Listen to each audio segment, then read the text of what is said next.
Okay, you can go, Ben. Hello, everyone, and welcome to the 8th Winter Warmer Festival and our first online. Our readers for this session are Joe Burns, William Wall, and Dunya Mikhail, and I'd like to give a warm welcome to them. And I'm really looking forward to hearing their poetry. I'm going to introduce each of our readers in turn, and then at the end we'll have a short Q&A session. So I'll start by introducing Joe Burns. Joe won the McClure Poetry Prize in 2017 at the Irish Writers' Festival, CA, the Magma Poetry Competition 2018, the Hamish Canham Award for 2020, and the Listowel Single Poem Competition 2020. Her first full collection, White Horses, was published by Turas Press in 2018. She is currently working on both a second collection and a collaboration with Emily S. Cooper, exploring the muses of Pablo Picasso. On Friday, she hosted a workshop with us as well for the Winter Warmer. So a warm welcome to Joe Burns. Okay, thank you, Ben. And thank you, Paul, for the organisation of such a wonderful festival. I'm going to start with a poem that I wrote in 2015. Child, this is the time it takes. Only a minute to spread false news or a day to wake to a new regime. Only an hour to cast a vote or a week to see the hands of spin. Only 80 years for blind mechanics to wind watches back to 1938. Or 3 generations to replicate old feathered nests of fear and panic. Some sentences take only 5 seconds to say, like, let's never repeat history. You will believe in silence and think that's all long gone, but it takes only one swing of the pendulum. Okay. The next poem I'm going to read is probably the first poem I ever had published. As a child, this is also one of my first memories when a very famous racehorse in Ireland was kidnapped by the IRA for ransom money. Shergar's Last Race. The shape of the half moon, a ramp lowering as hoof and calc hush a track too fine to be found. The jute pulled over a crest to withers, trust blinkered, pushed through a noose of chain. The arch of a young eye in balaclava, who has never seen adrenaline like this before. Curved strokes to blush the white blaze brown, from the kink in his swirl to his smoking nostril. The circumferent beams around grill bars, the stallion's eyes rolled up to see Aculeus waiting. Hawk pools kicking breeze block walls, a coil unwinding, wailing for his stable boy. The torchlight dissecting Kildare turf, tipping farm sheds up, swivelling abattoir hooks. The kick latch curled open by an issue boot, a rasping hinge which strains to unfurl, then the swing of a stable half door, an arc of sawdust, disturbed by one heavy foot. The strap of a widowmaker, as vertical night is pulled horizontal, or the trigger caressed by an index finger which never stroked the curvature of a velvet muzzle. The bow of thumb and palm which never felt the pulse of a galactic pastern. The flail and spasm as the horse falls on the going of his own gore. He runs every race over and over until his flank heaves to the floor. The stable clock ticks one moon more the thoroughbred lathers in red foam, and arm bends forcing a spade into dirt. And the Theta star, eye of Pegasus, stares straight ahead, fixed on the hunter Orion. Okay. I'm going to read some newer poems which weren't in my first collection. These will be going into the second collection. The first poem was written in memory of John Hume. Obviously, the death of John Hume made me think back to my childhood and memories growing up before the Good Friday Agreement. Hoarfrost. There are days I am back there, 6 years old, with my sibling damp-haired at the open fire. On beanbags, one Superman, one Victoria Plum. We are swaddled in blankets, cereal bowls loaded with Maltesers, fruit pastels, and Cadbury buttons. I'm craving the A-Team, my brother Knight Rider. B.A. Baracus won't get on no plane. Hannibal is donning his black leather gloves as Faceman holsters his Colt Trooper Magnum. Michael and Kit are in pursuit of assassins. Our parents in the good room clink Tyrone crystal. Voices murmur, maneuvering throughout each other in a muffled web. Then news bursts through the armor of Saturday evening, wrapping rhyme ice around a blast in an Ulster pub with no inkling, before supercooling on our TV screen to a headline.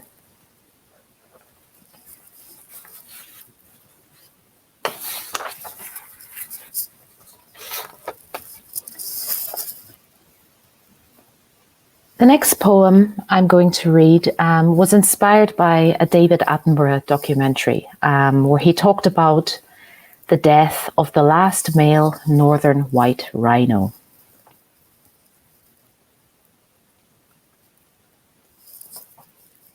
Terminarch.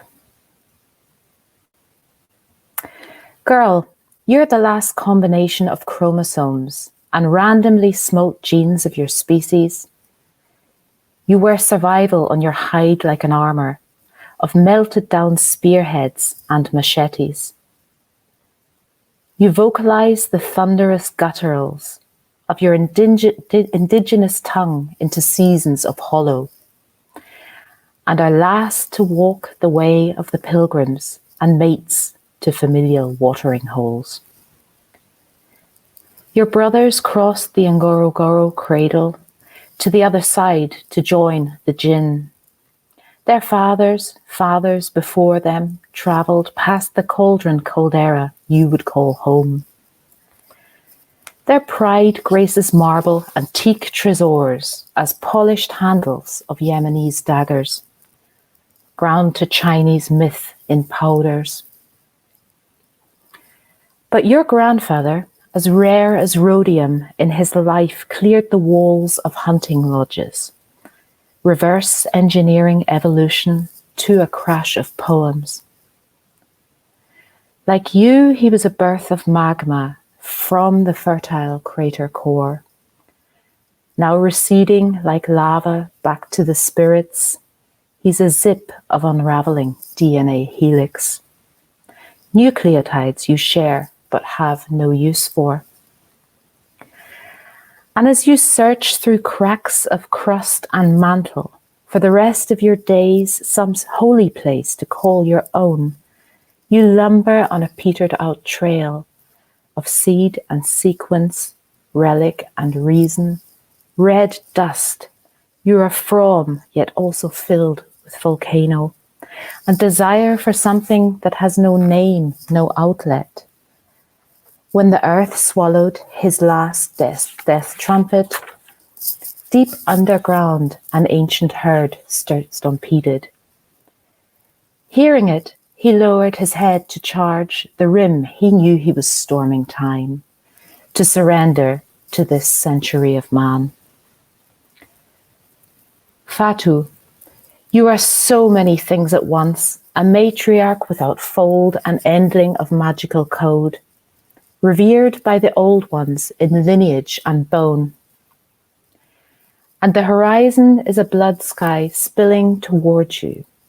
You're extinct despite still living. And we mourn the last ever male of your kind, the northern white rhino named Sudan, who leaves you, granddaughter, behind him.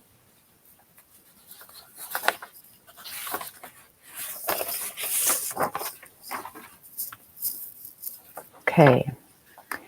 So obviously this year has been a very unusual year. I think most poets have a few Corona poems tucked away somewhere. I have a few. This is the most recent one, and I'd like to at this point give a little shout out to the group who were at my workshop on Friday.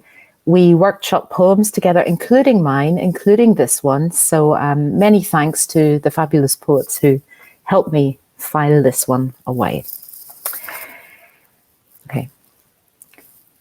Meeting gods at the testing station. God, you have us plagued in a line of cars, QR codes scanned, offering our throats to faceless men. The future is a bow, a taut apocalypse, how it reverbs generations on. A microbe unmasking the quiver, splitting empathy and ego. The center bends again to the right. See, lately I've been stalking on Telegram. Q gods, fake prophets, yes, they're damned good at explaining the world how they want it. I brace for the tester. He's gentle and laughs. Apollo gloved with his silver arrows. Jokes at the state of us, draws back the swab. On a scale, this is minute yet huge. I'm released. O God of divine and hallowed distance, the radio rasps infectious with talk of the soul of America. From the grave risen. Hope is our vaccine, our incantation, and a prayer is raising its face to smile, as a quarrel of results are blessed for now. Let it be small offerings where we find grace, as this, I believe, is what will save us. Okay. I am going to read a slightly older poem again.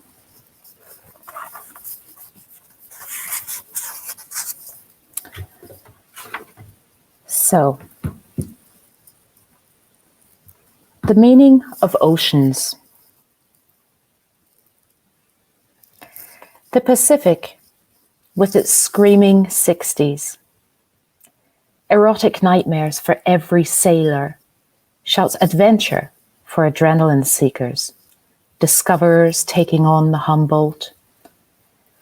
Whereas the Indian is all about arrival, not departure, that's the grey Atlantic. The Gamma's rigged stasis and suspension, lashing foreign flotsam into meter.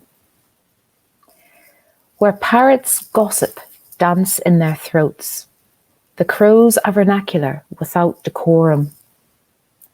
Sparrows serenade obeids to the sun.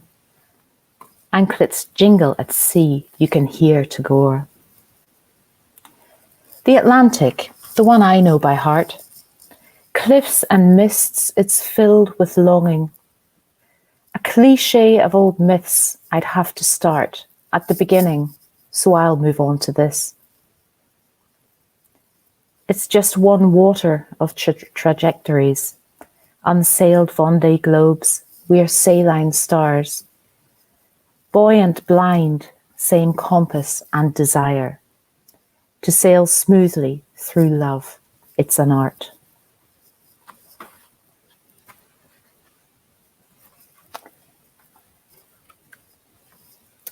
So this poem I wrote about 11 years ago. I was lucky enough to be able to trek in the Solo Khumbu area of Nepal. And I wrote this poem about, summiting one of the mountains there. Summiting Kalapatar. I tried to feel the words Siddhartha wrote, to win a kiss from the lips of Kamala, the taste of figs to a parched Samana tongue, amorous to taste hot river blood. Which words caused a courtesan to part her lips, for whom kisses were bread, might held up by wine? Origin, tonight's suitors, coordinates, which words could boil a pond into desire? Trekking past Kumbutsi, Changtse and Lhotse, all eminent yet paled by Everest's black summit. This huge echo of range begs for the same words as the coloured mantras hung from peak to peak. They call, O white lotus, and so tired in this womb of the world, I crawl, then kneel, I'm sick, of the old stories of horsemen and clouds. I crave revolutions like this, where words defeat me.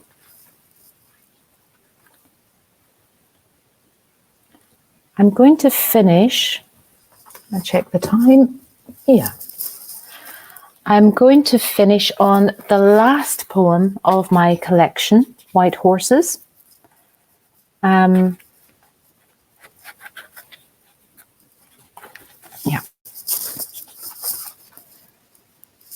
And lo behold, what you call a thing matters these days, even more than what it really is. It's 2.5 minutes to midnight, and we talk of borders and double think. Instead of calling things for what they are, we switch stations, lulled, giving up power. So-called guardians follow him, and we race below against the clock. The seal is broken, Christ swept away. We numb ourselves and watch. Stallions in history were sanctified, chariots pulled by Poseidon's gifts. But the hearts were always ours to break, and those old legends lie. For my daughters, I want much more than this. So for Matria, good men, and for the love of God and Eden, and for all that has been held from women, saddle up, there is no time. Thank you.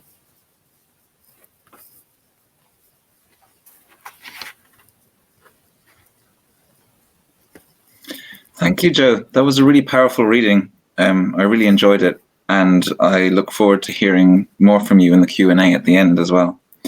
Thank you. So, thank you. I'd like to introduce our second reader, William Wall. William Wall is the author of 6 novels, including Susie, Grace's Day, 3 collections of stories, including The Islands, 2017, and Hearing Voices, Seeing Things, 2016, and also 4 books of poetry, including The Yellow House, 2017. He was the first European to win the Drew Hines Prize, and he has also won numerous awards and has been longlisted for the Man Booker Prize. So I'm a warm welcome to William Wall.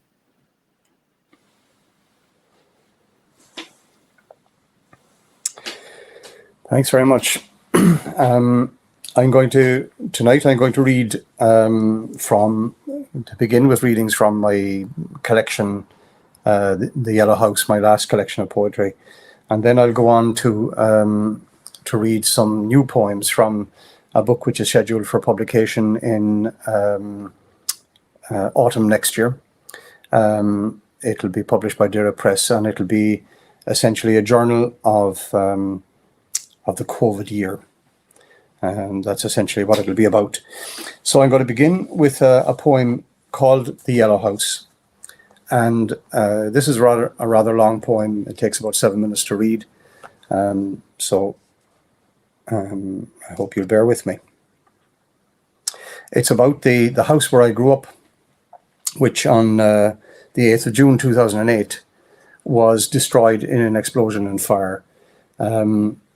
It's a strange thing to lose your house to an explosion in peacetime. Something entirely different, I suppose, in wartime. But it came as a shock to me. I didn't know about it, and I was driving past the village, and I simply noticed that the house was missing. So here we go. It's really about the house and memories of the house. Someone blew up the yellow house. It was no surprise. It should happen to everyone. The past is an animal burrowing inside out. Yesterday it was autumn, and the kingdom of bank managers. They were kings in waiting, and someone blew up the house where I grew up.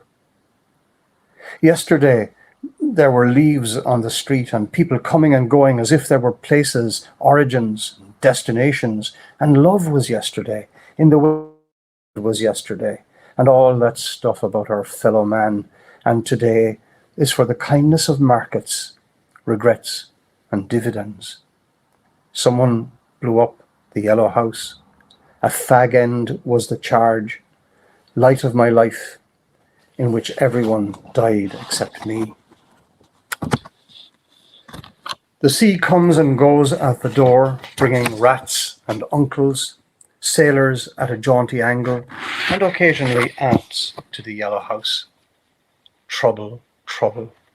My father leaves early and works late all that summer. Potatoes and saving the hay and anything else he can think of, mending fences, taking the horse to water. In those days there were horses, and nothing of the world impresses me so much as the size of my aunt's suitcase and the huge variety of clothes it contains that she never wears, because whatever we have, we wear it all. And when she goes, she leaves some that my mother never wears, some kind of surplus in the yellow house. Like the way my father never ploughs the headlands, but never leaves them to seed either, and how they ache in broken mud in summer. And my uncle comes after a rough crossing, 1939 to 45. He was a mutineer at Invergordon when the Navy rose, an always Bolshy boy, coming home to die with a brown suitcase. And die he did, as they are wont to do, snuffed it in terrible pain or oblivion, depending on where you say the man ended and the pain began. And he was a ladies' man, often married, never churched. He lifted his hat. Good morning, ma'am. Evenings, too, on his way to the pub, would steam up, getting his chemo from a pint glass and his short. Fire below, Bill boy. Ruddy boiler's blown. It's Davy Jones for me. Oh, Davy Jones. This room is full of dead people, my father said to me. In the hospital ward, we were alone. I saw fear where his Valium should be. His father died of anemia when he was 12 years old. The graves of Corkbeg and Ahada, the names of the long-gone people he sold cattle to in the prehistory of then. His comical watching empty places.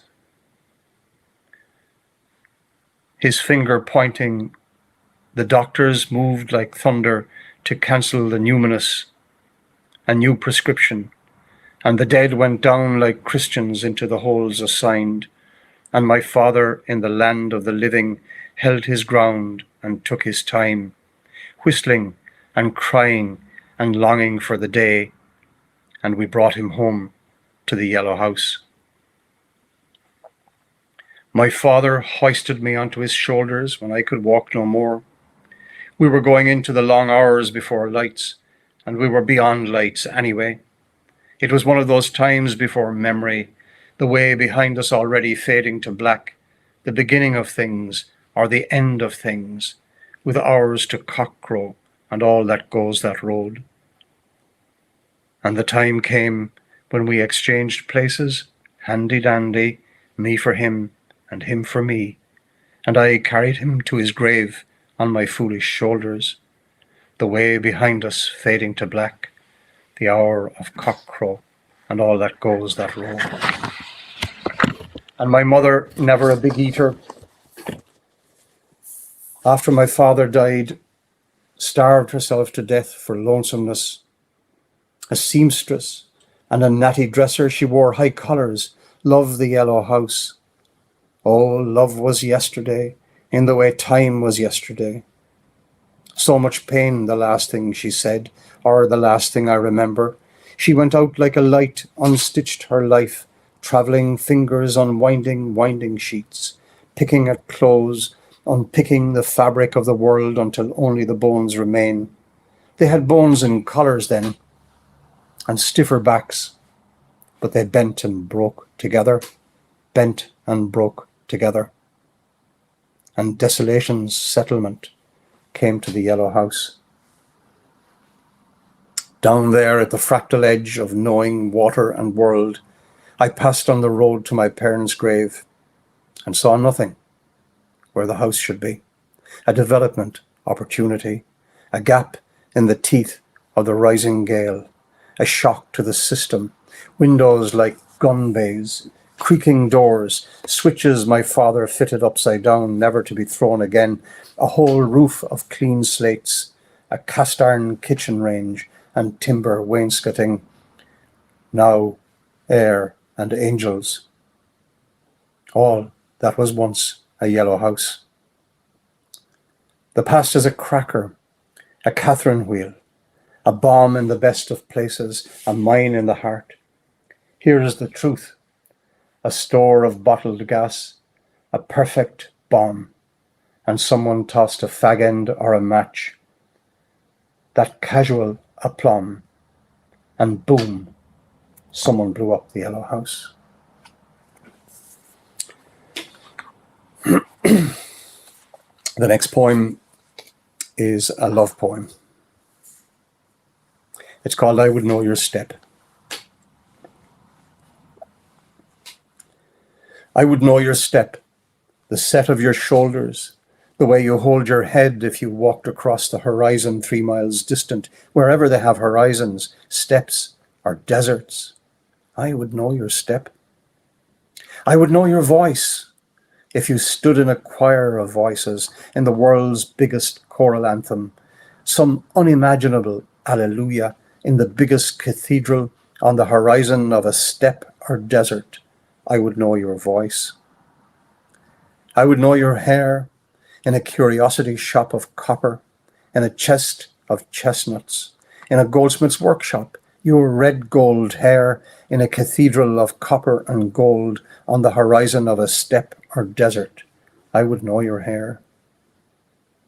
I would know the sounds you make in sleep, the noise of your dreams, if you were the chorus of a great cathedral, or the copper in a wire, the curiosity of goldsmiths on the horizon of a steppe or desert.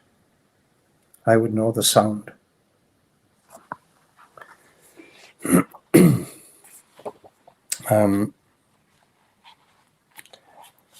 This is a poem called 10 Best Places to Write a Poem. On a footstool in the ladies' lingerie department. On a tomb in the Protestant cemetery. Under the television in the railway station bar. In the back of a high-ace van at a red light on a Sunday. Diving bell. In a large old suitcase stamped Rio with a flashlight. In a cherry tree among the blackening cherries. On a brakeless bicycle going down. In the basket of an escaped balloon.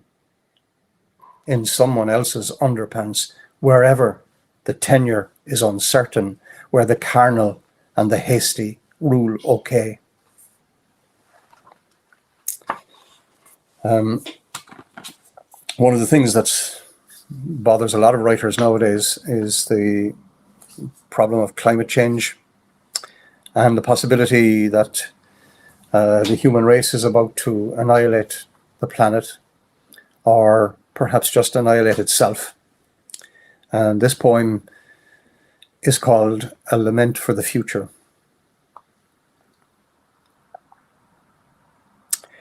Swifts drill for darkness in a cliff face.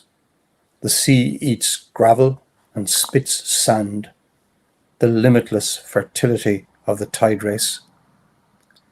Who believes in bladder wrack, barnacles, hermit crabs in their hard hats, lined with perfectly symmetrical mother of pearl, turning in spirals towards an infinitely small inner space, busy with nothingness?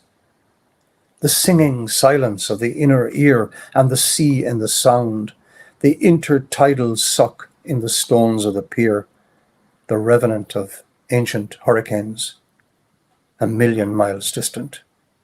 Human brain-shaped whelk cases, dogfish, fin whales and dolphins. The future is in the rock pools. A single limpet contains the elements necessary for everything to begin again. Never mind if this beginning ends in a creature that cannot sing. So I'm going to move on now to the poems from this journal of the plague year, to paraphrase Defoe. And if you remember last summer, it was reported that orcas, killer whales, were coming to the surface to ram passing sailboats. They were actually, at some point, they learned to knock the rudder off the sailboat, because they learned that by doing that they would immobilize the boat. So this is a poem called Even the Orcas.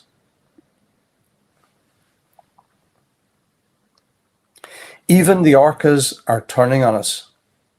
They come up from the deep to tell us to slow down, to knock the steering out, because they know where we're going, even if we don't. And it's over the edge of the world, and we're taking the world with us. They leave us swinging in the wind, directionless, or at least rudderless, drifting, drifting. I do not know much about gods, but I think the orcas know more about us than we do about them, and they keep it to themselves, by and large. We are in the dog watch of this plague, the last cold hours, and dawn comes slow, a pale light across water, the golden sands, birds resting in the brack backwaters, the ochre marl of the cliff face, light bending through scrub ash and sally, the papery bark of the birch, landfall at daylight, something to look forward to in the turn of the year.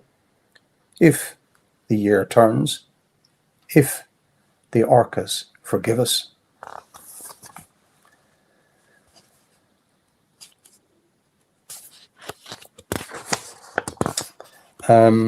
Like a lot of people this year, I've taken to what is now called wild swimming, but which when we were kids, we used to just call swimming. And this poem is called In the Declining Evening I Swim. And those who know the place will recognize the beach of Garryvoe, which is one of my favorite places to swim. In the declining evening I swim, wind over sand erasing the sea's staves, the ticking tide in the limestone breakwater, bottles of Pepsi, pieces of plastic can rings, nets. In his 56th year, my father was already old, his ruined back, his big, rough farmer's hands softening to wax. And here I am at the same age, entering the same sea at the same time of evening, gingerly stepping on the thin line of gravel at the edge. A golden sea, the island and its light on the pencil line of horizon. On either side, the villages falling slowly into the sand. In the struggle between land and sea, better to back the water. It wears the world away like time. The swollen belly of a spring tide brings forth monsters. The eyes of a lonely child, a crippled boy, a drowned sailor, an old man with the big sad eyes of a seal, and swimming in the slow blue sea, contained in my own broken breathing, never stirring the surface tension, the spiritus membrane, half sea, half bone. I am shedding the shoreline like an old shell. And from here, the world looks like a pleasure ground for some rapacious species, not recognizably anyone I know. That's part of a sequence, a longer sequence of poems. And this poem called The Beach is also part of the sequence. It's the first part of the sequence, and it was written on the day before the first lockdown, when we could still walk on the beach. And it's dedicated to my wife, Liz. The beach is an occasion, a skin scalded by sun, a bird-speckled distance, the ghost of oceans, a stone beaten, a cold star fallen. The beach is an open aperture, a mirror silvered. Its future is glass. The beach is a passage, a kelpie fastness in bronze and brass, a twisted strand of blonde netted in hexagons, a shield and a scimitar, a stony-hearted invader. The beach escapes every definition, a landscape that shifts and sings, a happening between earth and sea, a constant inconstancy.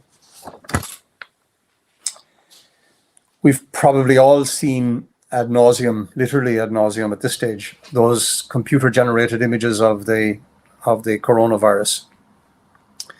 This is a very short poem about that image. Images of the virus in ultramarine, in scarlet, crimson or coral, ivory, pearl or sapphire blue. We imagine it crowned, the corona in kaleidoscope, a thing of beauty. But I see it as a floating mine drifting among shipwrecked souls. It explodes on contact. I have two grandchildren, Oren and Ruan, and these are poems for them. Oren is 5 and Ruan is 8, but the poems were written some years ago. Those who have children or grandchildren will recognize the reference in the first poem to that great children's book by Michael Rosen, who himself suffered very badly with COVID and is making a good recovery, I'm glad to say. It's called We're Going on a Bear Hunt. "My not going on a bear hunt tonight, Dad," Oren says, his small face pale in his pale blue onesie. "Such a busy day, and now there be books and small grey eyes gazing at the unstarred firmament of a bedroom ceiling. And somewhere, a bear is dreaming of glory, the days when little boys and bears and scary caves were in the same story." And the next one is for Ruan. Foraging for stones, the evening light sustains Ruan. Shells and bits of glass, pirate treasure is uncertain. There are signs, but then a billion stones to hide it. The weight of continents as light as a seagull's bones. And he comes along the ridge, 5 years old and full of time. "I found the perfect stone," he says, showing a clay triangle, on one side blue as sky and on the other white as lime. And finally, the last poem. This poem is called In Time of Quarantine, and I think everybody is missing hugs, embraces, even handshakes. So this is a poem about hugs.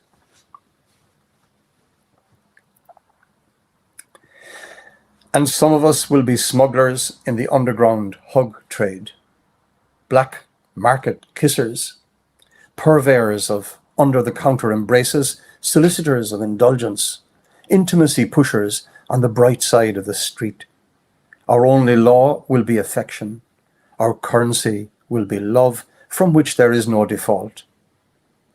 You will find us in the missing places, in the spaces between stony stairs, in hospitable infirmaries, loitering by the private doors of public houses, holding hands like young lovers on a first night out, returning advances, transported by proximity. No one will be isolated in our intensive care. Thank you very much for listening. Thank you very much for your reading, William. It was brilliant. I really enjoyed it. There was a lot of scope, and the themes were very prescient. So thank you very much. Next, I'd like to introduce our third reader, Dunya Mikhail. Dunya Mikhail was born in Iraq and came to the United States in the 1990s. Her books include In Her Feminine Sign, 2019, The Beekeeper, Rescuing the Stolen Women of Iraq, 2018, which was longlisted for the 2018 National Book Award for Literature in Translation. The Iraqi Nights, Diary of a Wave Outside the Sea, and The War Works Hard. Her honors include the Crest Fellowship, Arab American Book Award, and the United Nations Human Rights Award for Freedom of Writing. She is the co-founder of Mesopotamian Forum for Art and Culture in Michigan. So a warm welcome to Dunya Mikhail. Good evening. Thank you for having me in this wonderful festival.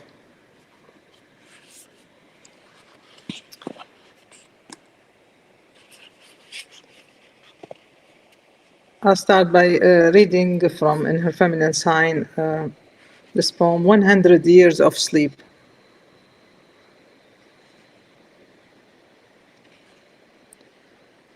I don't want to be the princess. I only want to be her sleep for 100 years. I want to skip the problems of the 21st century, water pollution, killing virus, nuclear war, capsized boats that carry immigrants away from their homelands. I may miss important inventions and new songs and weekends when people go out to their dates followed by one moon. I may open my eyes for a moment to take a glimpse of the universe and its beauty and then close them again. But what if my loved ones surrounded me and whispered in my ear one by one? I would wake up, of course. And I will, just to give you the flavor of the language, I write in Arabic first, always, my original language. So just this poem that I read it in Arabic, but after that I read all the rest in English. 100 عام من النوم. لا أريد أن أكون الأميرة، أريد فقط أن أكون نومها ل100 عام. أريد أن أتخطى مشاكل القرن 21 من تلوث المياه إلى الفيروسات القاتلة، إلى الحرب النووية، إلى القوارب المقلوبة بهاربين من أوطانهم. ربما ستفوتني اختراعات مهمة وأغنيات جديدة وعطلة نهاية الأسبوع، إذ يخرج الناس إلى مواعيدهم متبوعين جميعا بقمر واحد. ربما أفتح عيوني للحظة لأخطف لمحة من جمال الكون ثم أغلقها، ولكن ماذا لو التم حولي أحبائي وهمسوا في أذني واحدا واحدا؟ عند ذاك حتما سأصحو.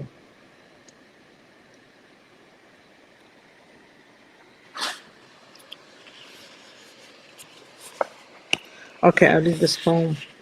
The title, My Poem Will Not Save You. Remember the toddler lying face down on the sand, and the wave gently receding from his body as if a forgotten dream.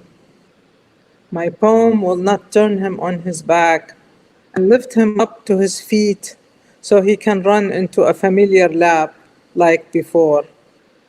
I'm sorry, my poem will not block the shells when they fall into a sleeping town, will not stop the buildings from collapsing around their residents, will not pick up the broken leg flower from under the shrapnel, will not raise the dead. My poem will not defuse the bomb in the public square. It will not explode where the girl insists that her father buy her gum. My poem will not rush them to leave the place and ride the car that will just miss the explosion. Many mistakes in life will not be corrected by my poem. Questions will not be answered. I'm sorry, my poem will not save you. My poem cannot return all of your losses, not even some of them. And those who went far away, my poem won't know how to bring them back to their lovers. I'm sorry, I don't know why the birds sing during their crossings over our ruins. Their songs will not save us, although in the chilliest times they keep us warm. And when we need to touch the soul to know it's not dead, their songs give us that touch.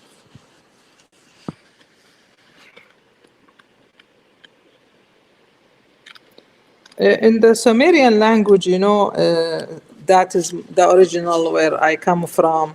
In the ancient times, was the people were writing, scribing first in the Sumer in the tablets, clay tablets, and that time, and then first it was just images, then developed to other first primitive languages first, and in that Sumerian language, the word for freedom was called amarje, but also at the same time, amarje meant returning to the mother.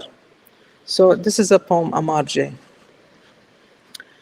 Scattered like us the Sumerian letters, freedom is inscribed amarje, meaning returning to the mother. This then is how the maps grew borders. The birds don't know it yet, leaving their droppings wherever they want. Their songs, like exiles, might pass by anywhere. There are no borders in paradise, neither spoils nor victors.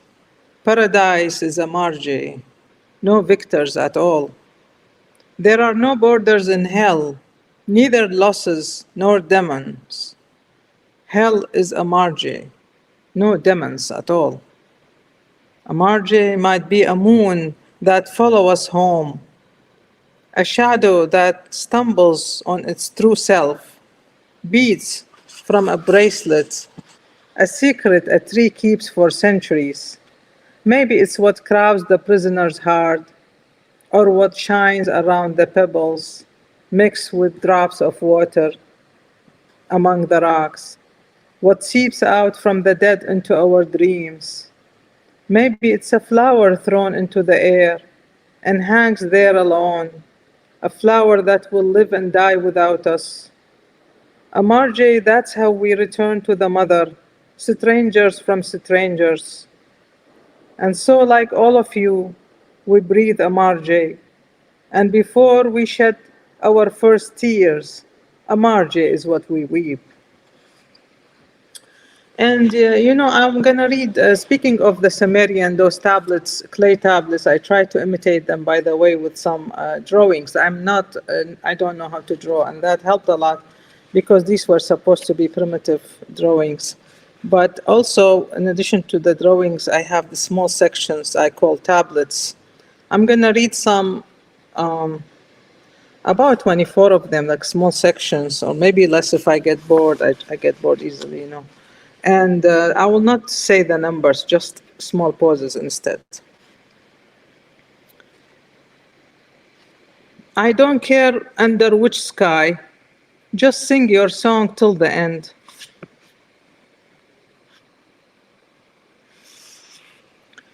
The shoes by the door will not fit them when they return.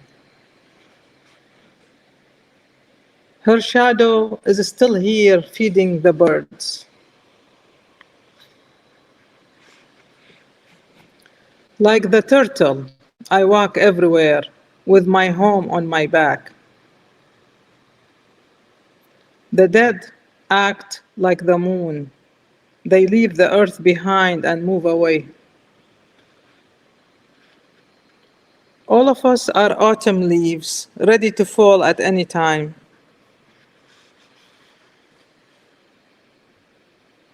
The spider makes a home outside itself. It doesn't call it exile. When the moon is full, it looks like a zero. Life is round at the end. The earth is so simple. You can explain it with a tear or a laugh. The earth is so complicated. You need a tear or a laugh to explain it.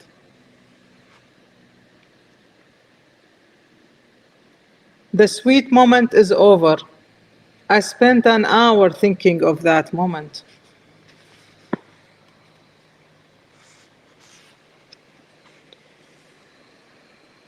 I wanted to write an epic about suffering, but when I found a tendril of her hair among the ruins of her mud house, I found my epic there. She died, and time changed for those who loved most, but her watch kept ticking. The map of Iraq looks like a mitten, and so does the map of Michigan, a match I made by chance. If you can't save people, at least don't hate them.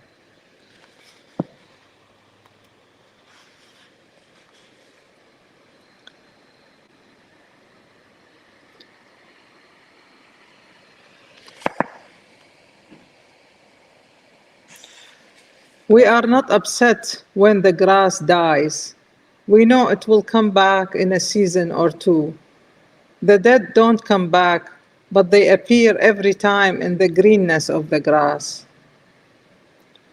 You know, I'm gonna stop reading these tablets, but if there's a minute at the end, I will read some more of them. I'm gonna go to my other book and read some couple poems also, so because I have only a few minutes left. Okay, I wanna use my minutes. I'm going to read this poem from the Iraqi Nights book, A Second Life. You know, when I wrote this poem, I thought like we Iraqis have war after war and all these things, we need a second life. But then, so I wrote this, but then I thought maybe everyone needs a second life. After this life, we will need a second life to apply what we learned in the first.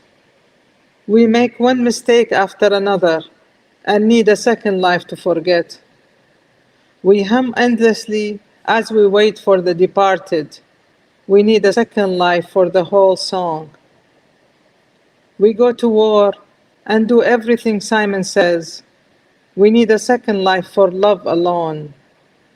We need time to serve out our prison terms so we can live free in our second life. We learn a new language but need a second life to practice it. We write poetry and pass away and need a second life to know the critics' opinions. We rush around all over the place and need a second life to stop and take pictures. Suffering takes time. We need a second life to learn to live without pain.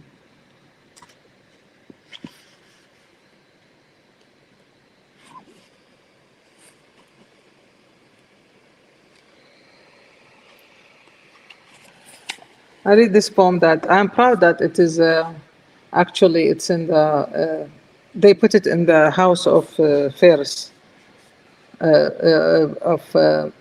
this because it has a Ferris wheel. The shape of the world. If the world were flat like a flying carpet, our sorrow would have a beginning and an end. If the world were square, we would lie low in a corner, whenever the war plays hide and seek. If the world were round, our dreams would take turns on the Ferris wheel, and we would all be equal.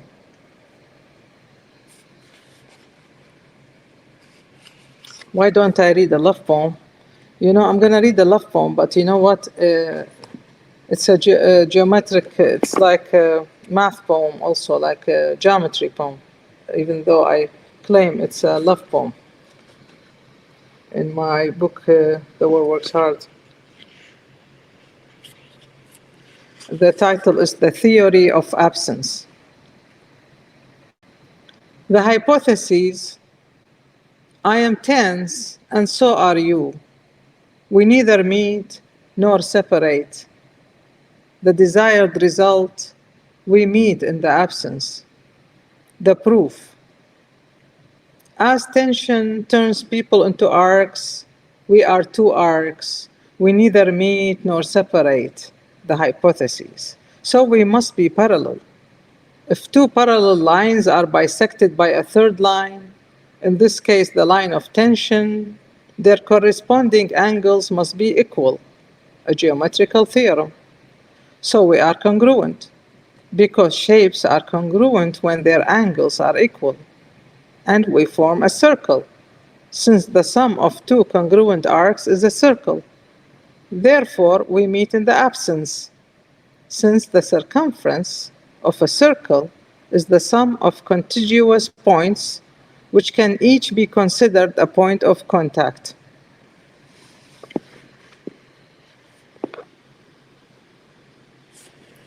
Since I'm in this book, I'm going to read this poem. Pronouns. He plays a train, she plays a whistle, they move away. He plays a rope, she plays a tree, they swing. He plays a dream, she plays a feather, they fly. He plays a general, she plays army, they declare war.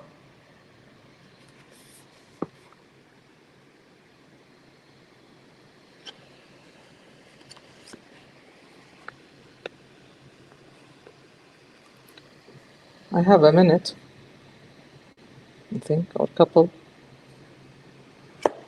I have a couple minutes, actually. Why don't I read some more of those? I get too excited, I don't know what to read, you know, I'm so excited. But I'm going to read some more tablets.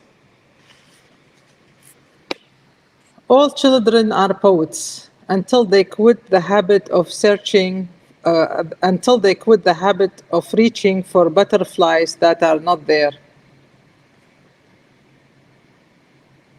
Trees talk to each other like old friends. Trees talk to each other like old friends and don't like to be interrupted.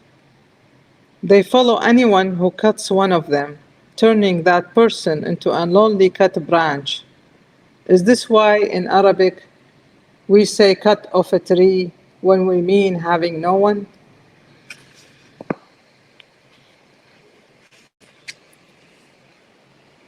It won't forget the faraway child, that city whose door stayed open for passers-by, tourists and invaders. The seasons change. The seasons change colors, and you come and go. What color is your departure?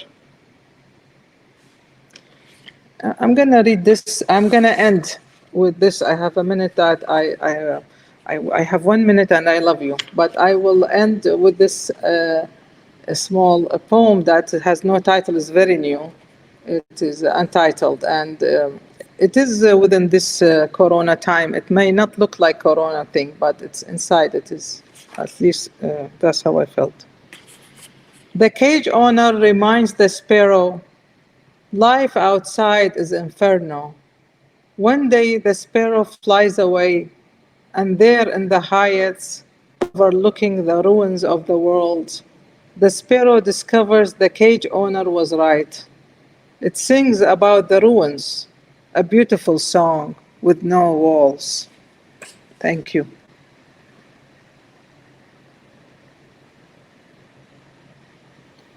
Thank you, Dunya. I really enjoyed that reading.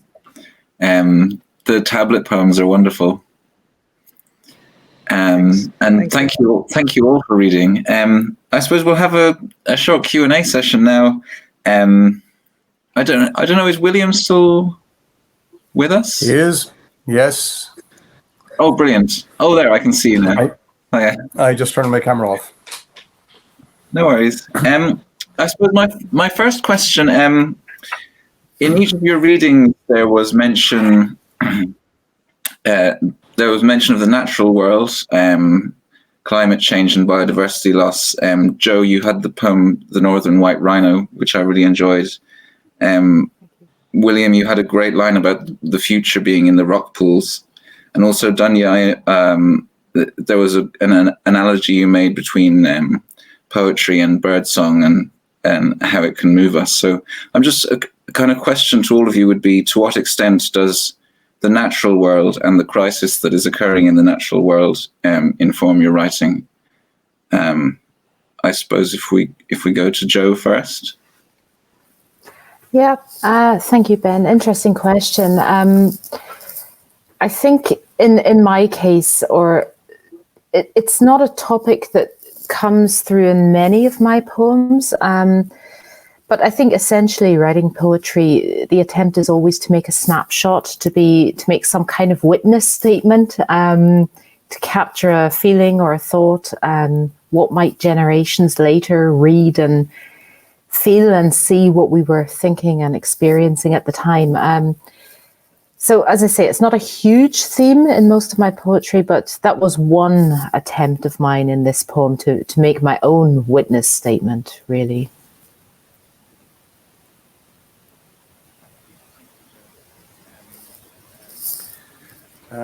Take up on the question. I think for me it's a big theme. A lot of my poetry is either directly political or verges on the political. And for me, the biggest political question of our time is, can we save the planet? It's it's 3 minutes to midnight, I think Joe's poem was. And we'd be lucky if it is 3 minutes. And it seems to me that governments are taking much too little notice of what's happening. And it strikes me quite a lot. And having grandchildren myself, I worry about their future. They're the generation, and their children are the generation who will have to cope with this, with the disaster that we have made of the planet, and indeed generations before us. So it's a very important theme for me.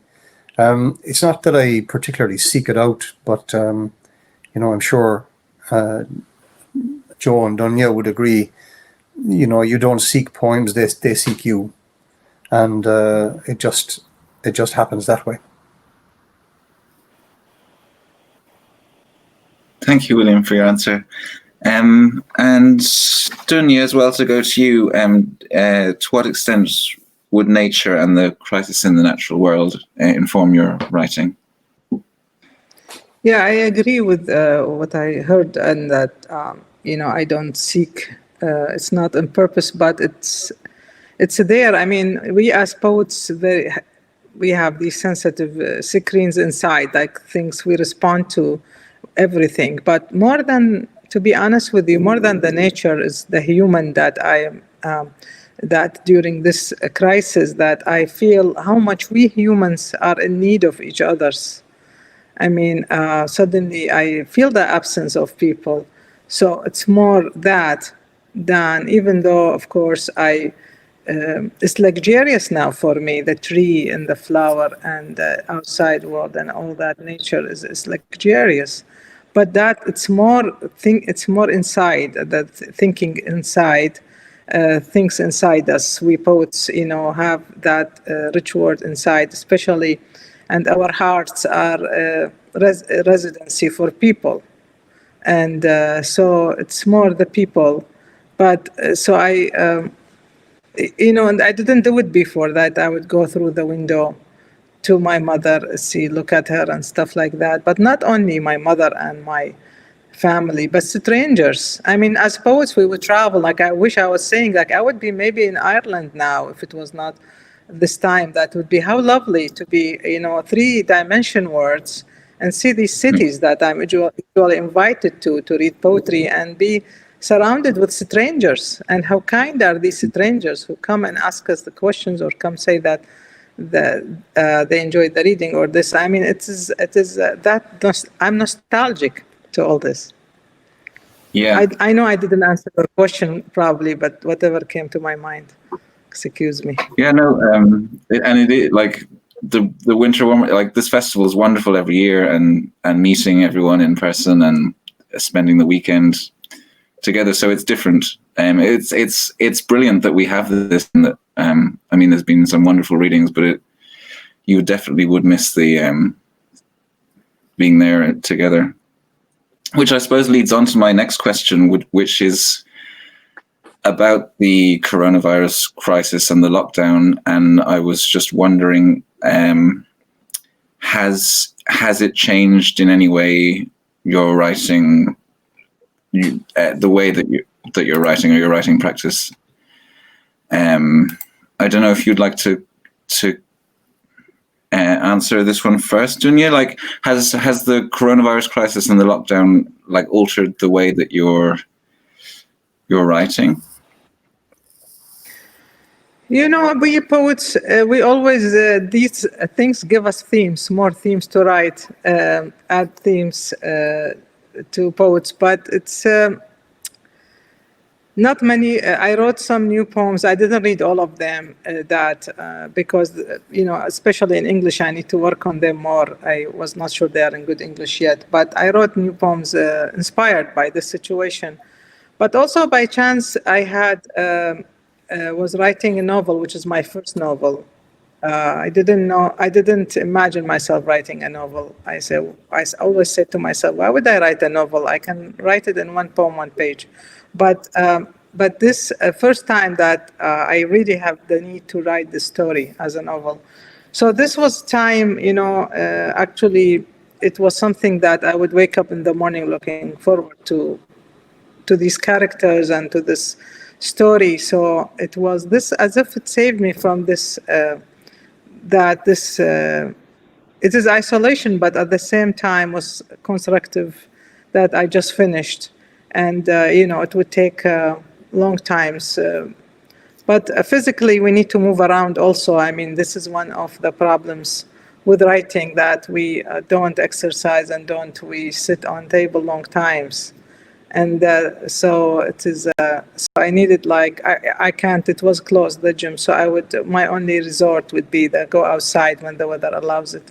But other than that, I was just writing my novel all this time. So this didn't make me feel that heaviness so much. But of course, it broke my heart that seeing, on the surrounding, the neighbors, and hearing on phone about relatives who would, have the virus and all that. So it's heartbreaking, but we are luckier maybe in this situation. I mean, we writers are luckier that we are so busy with having the time to write also.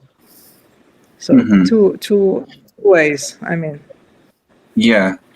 So the art or the writing can be something that helps. And William, I know you mentioned you were working on a sequence of poems written in lockdown.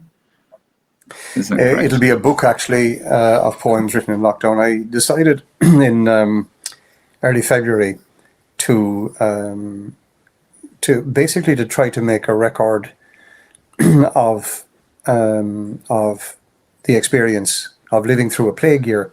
Because my wife and I began, when the pandemic was declared, we began by researching plagues and pandemics, and we bought all the books we could find. We had some of them, like Defoe, for example, and Diary of a Plague Year. Samuel Pepys' diary, for example, books about the plague in Italy in the 1630s and so on. And so we began reading these, and oddly enough, it was quite consoling. It wouldn't seem so, but it was, particularly to discover that the methods which saved Florence in 1630, 1631 were the same methods which we used here, contact tracing and hygiene, isolation, and so on like that. But at that time, I decided to try to write a poem as near to every day as I could. And, it doesn't happen like that. But I have written what will I think ultimately be a substantial enough book.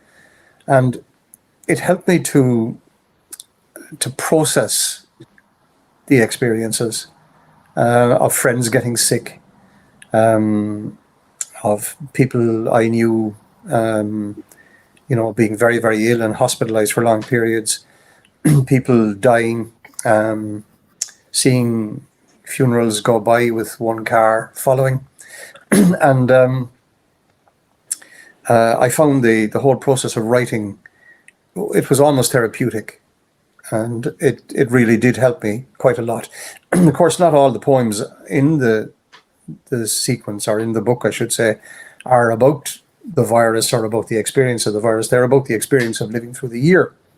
So there are, poems about swimming, about walking, about friendship, love, a variety of themes.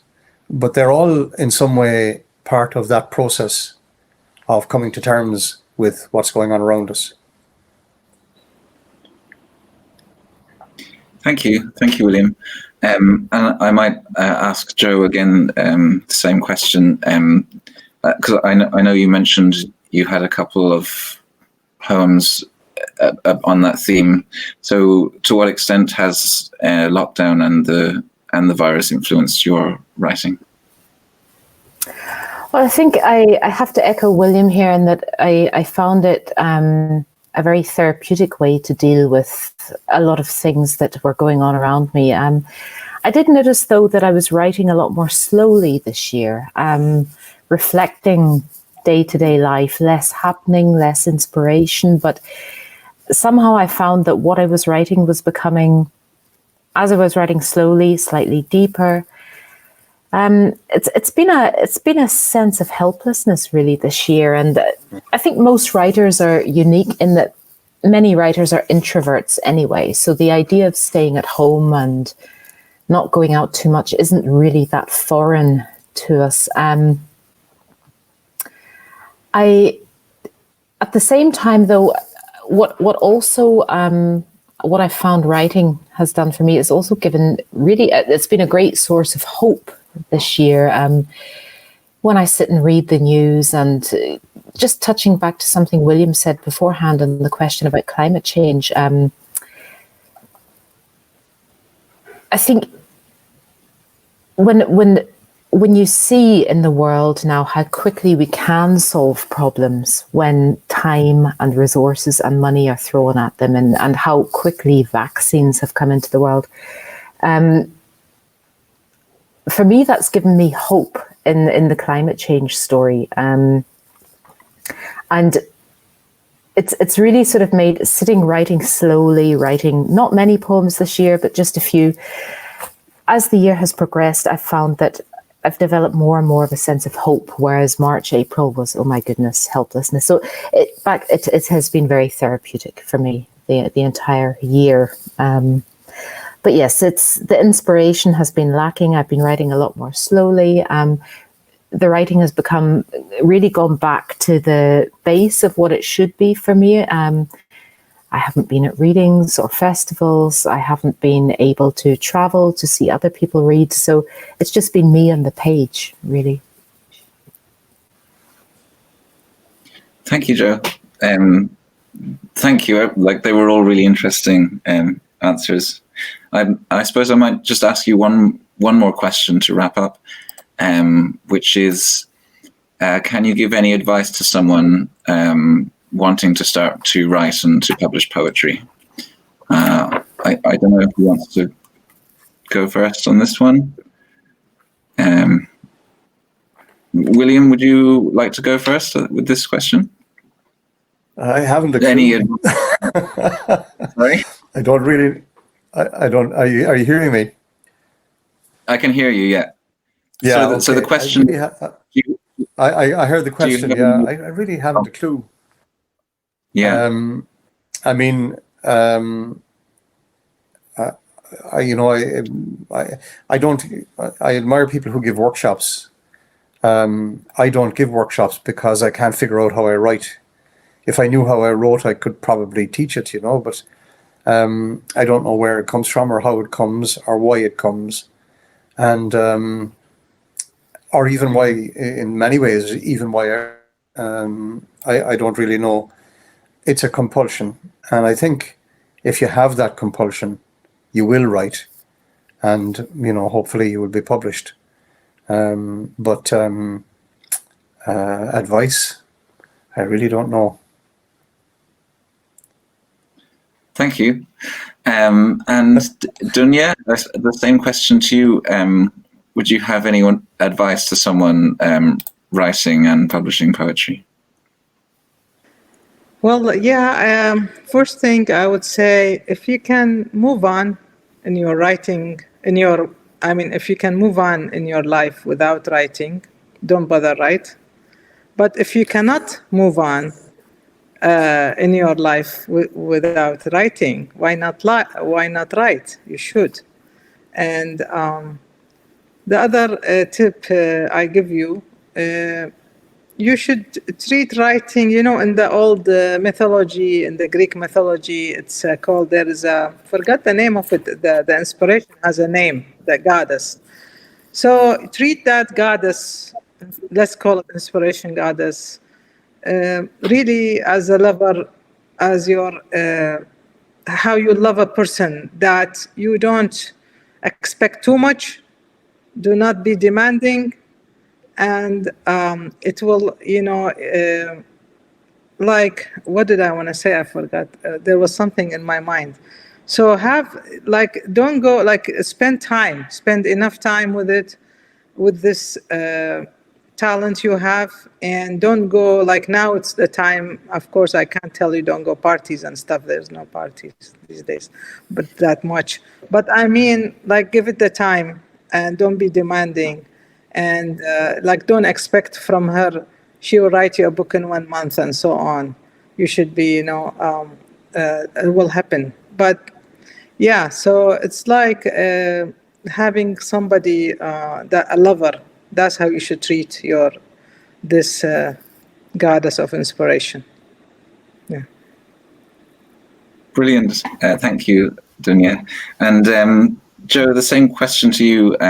What advice would you have to anyone writing and publishing poetry?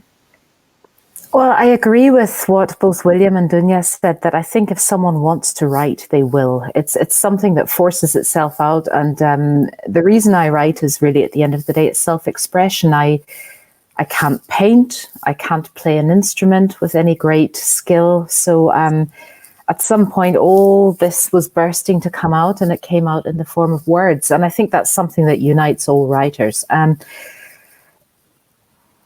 What would I say? Advice? I'm giving advice that probably I can take myself as well.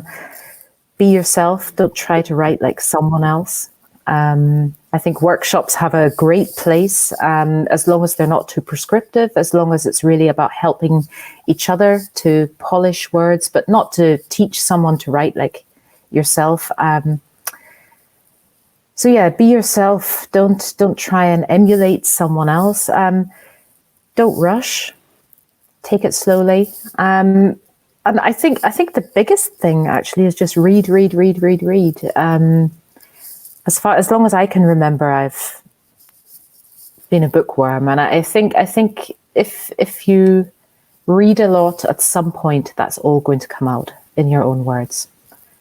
But those are simple, standard pieces of advice, and I don't feel qualified to give anyone advice, to be quite honest.